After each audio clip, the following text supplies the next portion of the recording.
Let's get into it right meow. All right. Let's head on over to Logic.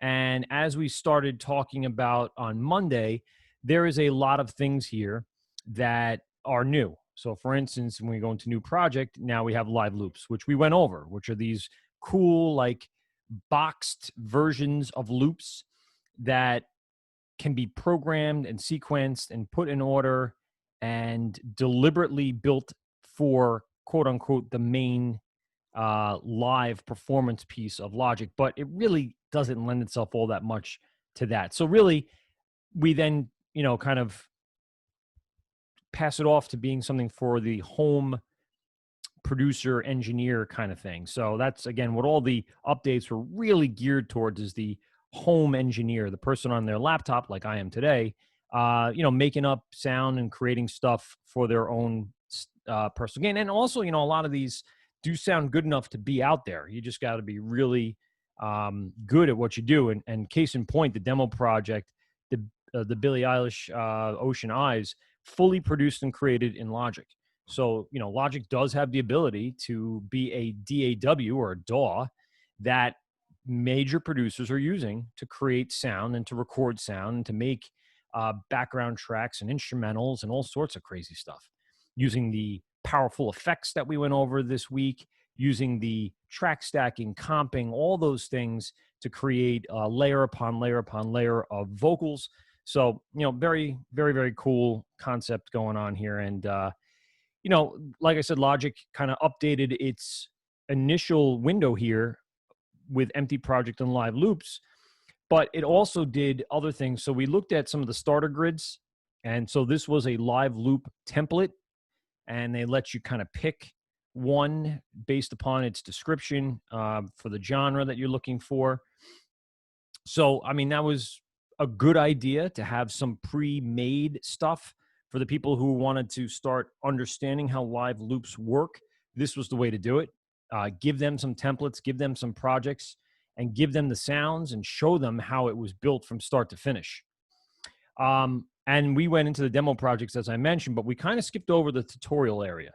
Now, the tutorial area has always been part of Logic's entry-level kind of teaching program here. They've really done a great job over the years of, giving resources to engineers and producers and people so you can take that next step from GarageBand. GarageBand was good and they did some good updates with that, but it's never a pro-level piece of software. And can you make something that's out there in the world on GarageBand? Sure. I mean, obviously, if you record drums and guitars and bass and all that stuff, you could definitely do that. And a lot of the loops and sounds and samples do come from Logic's library, but it's certainly not to the level of experience or expertise that Logic Pro can provide. That's why it's called Logic Pro, Professional. And so every time a new version of Logic comes out, they do upgrade the tutorial area. So as you can see here, they actually give us the new feature tutorials, like a live loops tutorial, a quick sampler tutorial, and a step sequencer tutorial. So we already did live loops, which I think was pretty fun. Again, explaining that they were kind of laid out in boxes and shown each loop. Some are audio, some are MIDI, and how you can kind of create using the live loops feature. We did go over the quick sampler, which is a very easy way now to sample sound and edit sound. And you almost have this concept of live mixing now. There's a lot of MIDI controllers out there that have touchpads and touch screens, which again then lends itself for you saying, oh, well, how about Logic Remote? Logic Remote is the iOS app for your iPad or your iPhone that will allow you to control elements of Logic Pro from your phone. So if you go into Logic Remote on the App Store, and again, it's very, very easy to operate and use. They've updated it. I don't know if you've seen the new icon. The new icon is pretty cool. It looks like Logic, but has a little more involvement with it. The good thing about it is it interacts very well with live loops, and it interacts extremely well with Quick Sampler. Now, the other thing that it interacts with very well, which we haven't gone over, is the new step sequencer, and that's what we're going to do today. We're going to take a look at step sequencer, and we're going to use it through the tutorial. Why? Because it actually, walks us through using this little notepad. If you remember, notepad was part of the, I'm going to move my little thing here. Notepad was part of this notepad section. So to get to notepad, obviously you select on the little icon up here, which is right in between the event list and the loops. So the notepad actually is going to give you a step-by-step walkthrough on how to use the step sequencer. So it's going to kind of introduce what a step sequencer is. It's then going to give you through the basics. And yes, you will have to read if you really are interested. But if you're not, it's fine, because I'm here to show you how to do that. So we're going to go ahead and kind of test some sound out. You'll see that now, and I'm just going to get rid of this notepad for a moment, that the bottom, the editor down here below looks a little different, right? This is not something we've seen before. This is very, very different. So we're going to go ahead and go on to the first track. We're going to create a simple beat, and that's what we're going to do. First, we're going to listen to some sound. That's a little too much. There's a kick, there's a snare, and all it is a sequencer, right? So we're going to head just test it out. Let's see how that works. Hold on one moment, por favor.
Sorry, I had to. We have to take our car in, and heard from the shop, so just had to take that call. All right. So what I was just showing you, and while I was on the phone and doing this, the first track that we are going to build here, where it says create a simple beat. That's what I did. So as many people that have used sequencers know, it's just an on and off at this point. Now you can get more detailed with that by changing velocities and values. You can see in the step on and off, which is a step sequencer. But the velocities, we can change the volume of that, which is kind of cool, and it's right here within the square. When I finalize this pattern, which is a just very simple pattern, and here it is.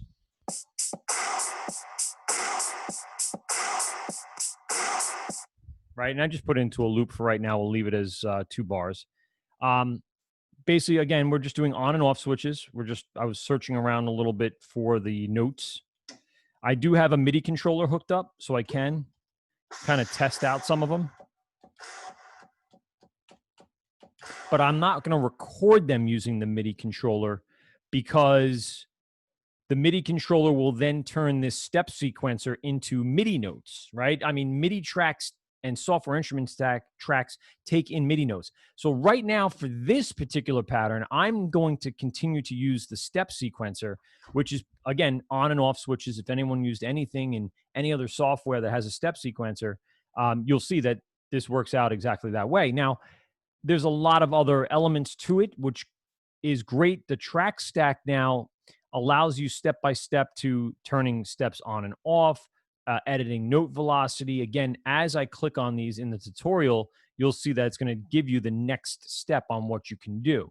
Turning things on and off, editing note velocity, which now changes all of the patterns down here and allows you then to see what all the velocities are. Use note repeat, which again is a kind of a step in this process of repeating patterns and repeating notes. Interesting that they say use chance from the edit mode selector to change how it likely steps sequencer here from the pattern beats, right?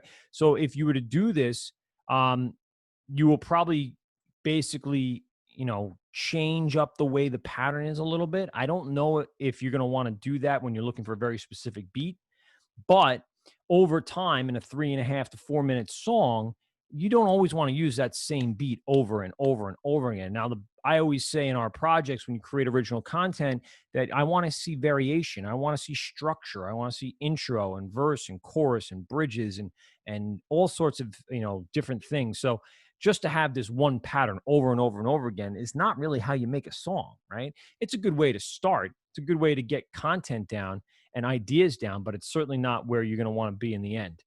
So again, the tutorial kind of steps you through this, one step at a time, which is nice.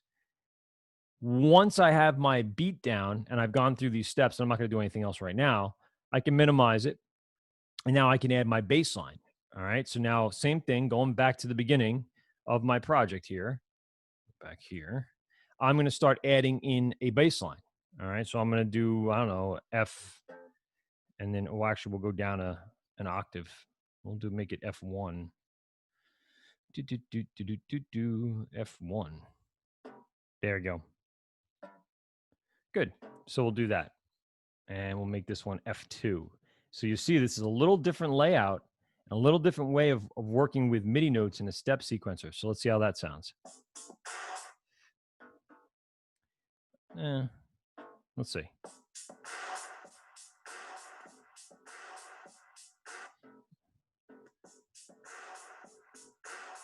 I'll make these guys instead of that.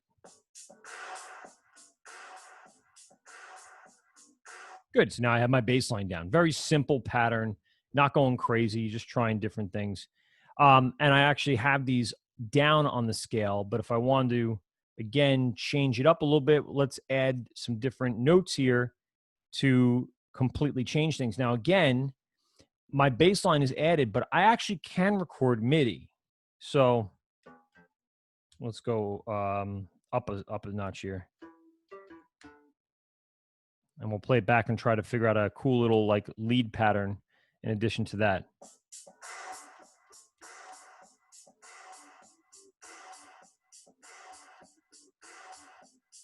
Right, so let's try that. And we'll do a record. We'll just record. Now, watch how this changes from a standard sequencer to a MIDI note, a MIDI track, because now I'm introducing my MIDI controller. All right, it's not a bad thing. It's just different.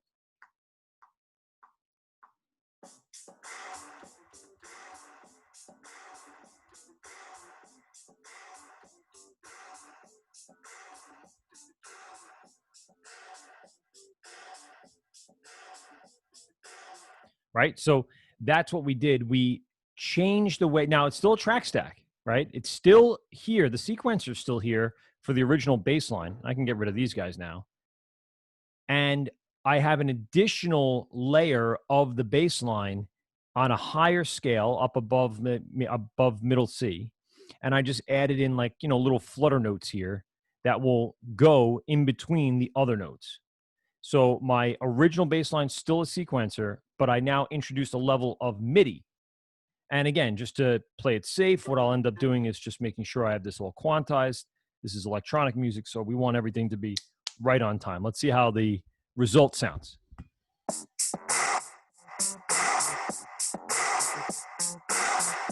So we know that the beat is actually really loud in the mix. I'd probably pull that back a little bit and maybe even push the bass line back up where it should be.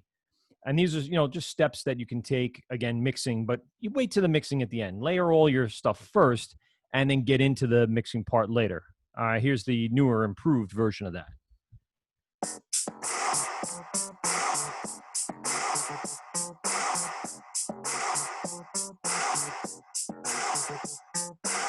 So there we go. We added our bass line. And again, I'm just following the steps that the tutorial is taking me through So add the bass line to your beat and edit the notes in the bass line. And then, of course, there is more functionality down here in the step sequencer. So, you can actually have repeating notes. You can have full compositions of things. There's a lot more to it. Again, I told you I was going to make this a shorter day today. But yes, there only is a a step sequencer when you're in the step sequencing type of project. If you wanted to travel back to MIDI for a little more control or a little less repetition and add a little more, humanistic, natural nuances, then yeah, absolutely, you can start creating all that. Adjust pitch and octaves. Well, we're not going to do that right now. Pitch by notes, which is kind of cool. Changing pattern lengths, and then you have your finished beat and bass line. So now the last step is they want you to add some melodic parts, right? So you're going to go in and start creating now MIDI. So the sample beat and the bass line was all sequenced out, but now the MIDI controller, or if you hit Command K, you can bring up your little musical typing board. That's fine too. But now we're going to add, little parts to this, little like tiny little sequence things. Let's listen to this and then figure something out for it.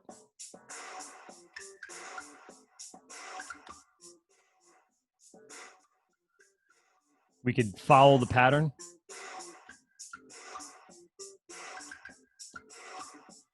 And I don't mind that. So we'll use that pattern. We'll hit record.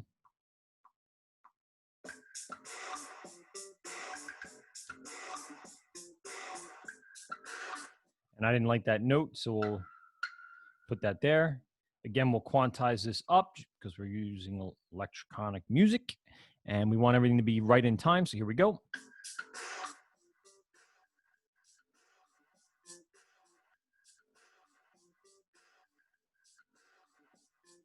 Now, interesting part of this, again, we're in the sequencer, but now we have new icons that are showing what our electronic drum kits sound like. I don't know if you noticed this, but this icon is relatively new.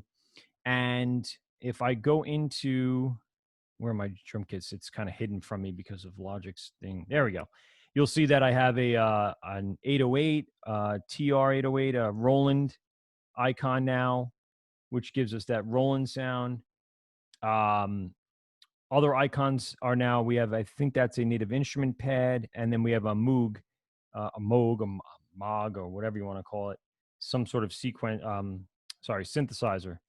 And then, of course, we have our original Dr. Dre original MPC over here.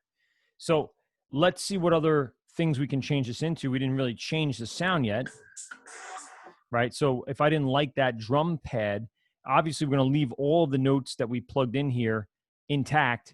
We're just going to pick a different electronic drum kit. So let's turn it into a modern 8000, a CR 8000. And so there it is.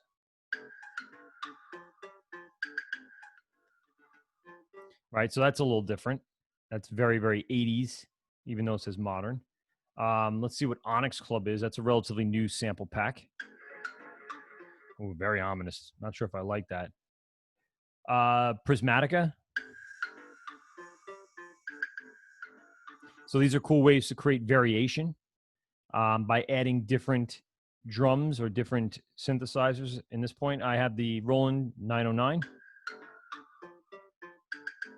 or the 808.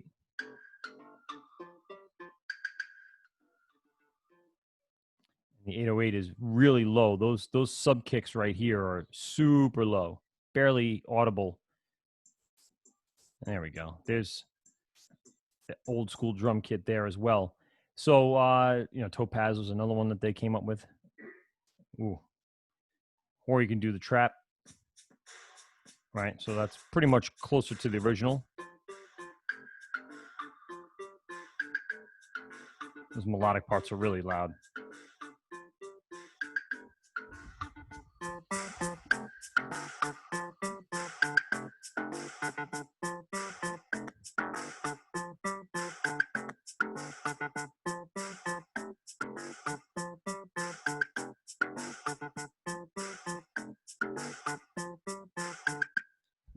once I have that down, I want you to notice also over here in the sequencer, now let's go down to the sequencer again, that we do have the ability to change out kit pieces.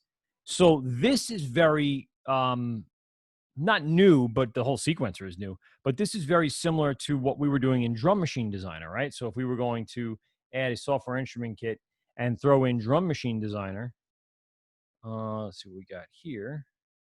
Drum Machine Designer. We'll just pick it from the inspector then if we're not giving it right away. We'll go down to Drum Machine Designer, DMD. And then you remember we can actually go in and swap out kits, pieces of the kit, whatever you would want it to be. Right now we're sitting in an empty kit, but you know, if we go ahead and click on Beat Machine here, it should load up Beat Machine samples. So there they are, right? So we have the octave down.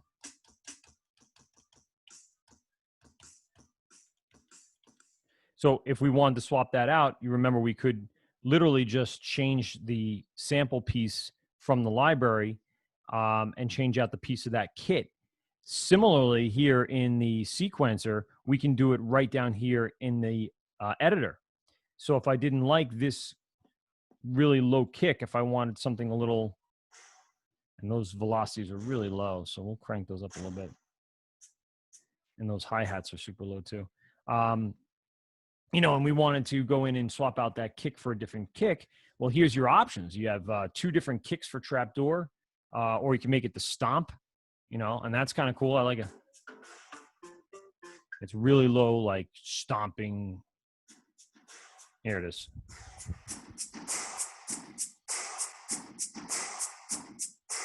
Right, so you have that.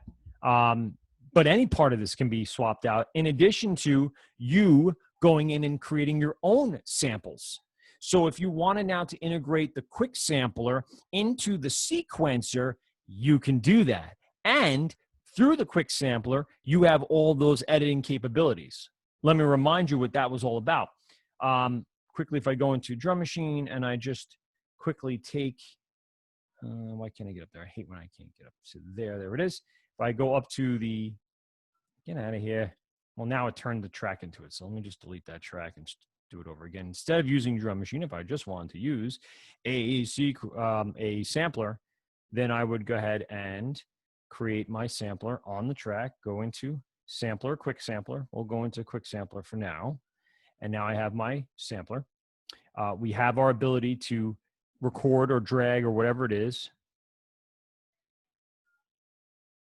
And of course, we'll change our input to input 1. Yeah.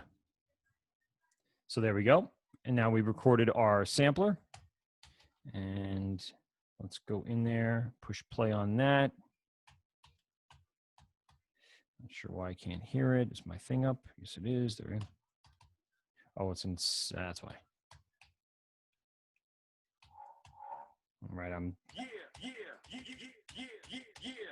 So again, playing it to the beat.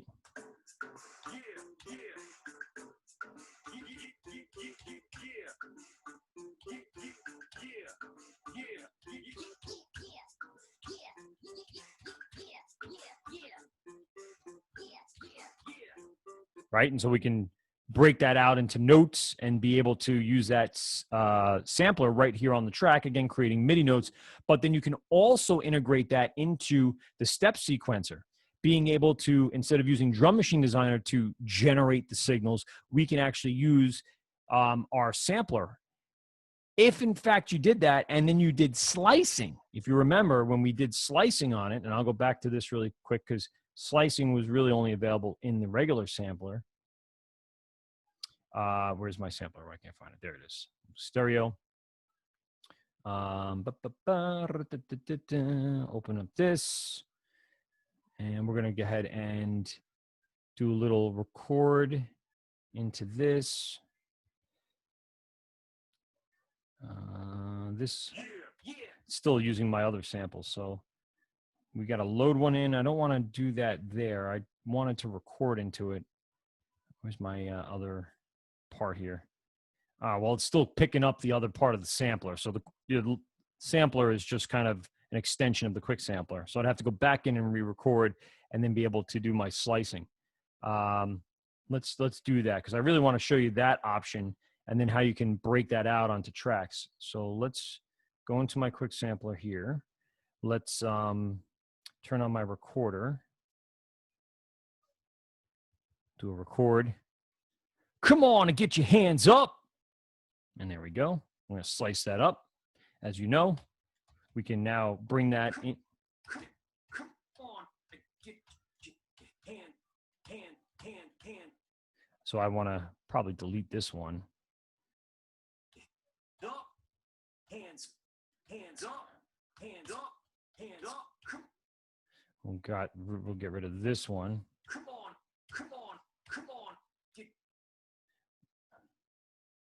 And get rid of some of these.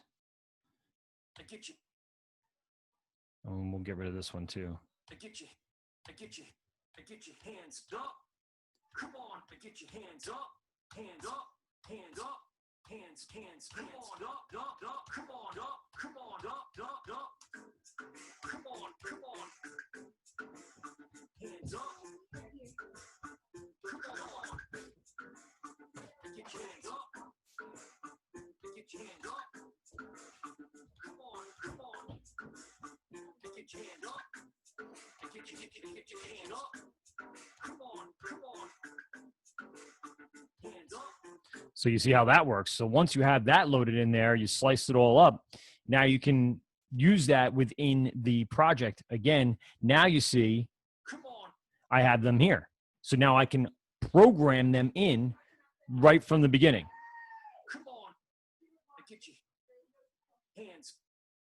Hands, I get you. Hands up. Come on, get your hands up. Come on, get your hands up. I get you. Come on, get your hands up. Come on, get your hands up. Come on, get your hands up. Come on, get your hands up. So I'm actually going to turn off one shot because it's starting to blend into the next one, especially when you have two notes really close to each other. But very cool concept, right? Being able to now utilize a couple different plugins in once, using your quick sampler and now using your step sequencer all in one shot. All right. Such a cool layout nowadays. Very cool new stuff here.